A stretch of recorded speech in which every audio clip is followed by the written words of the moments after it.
একটু শুনবেন প্লিজ। হারিয়ে গিয়েছে, খুঁজে পাচ্ছি না মনুষ্যত্ব, বিবেক, বুদ্ধি।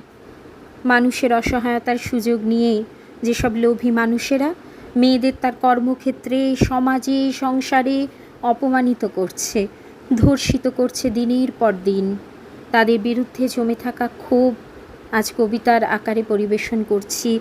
তুমি আমিও কবিতায়। আমার লেখায় কবিতাটি খুব প্রাসঙ্গিকও।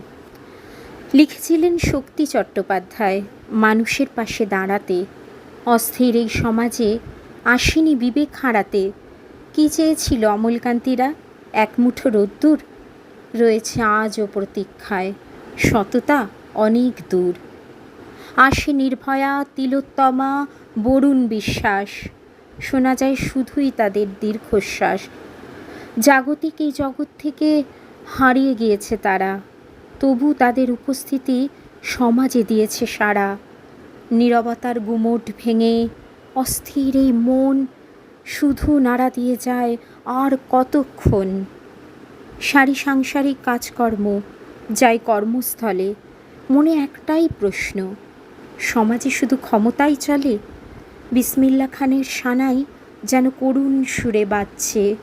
কুমোরটুলিতে মায়ের মুখ এ কোন রঙে সাজছে? নমস্কার।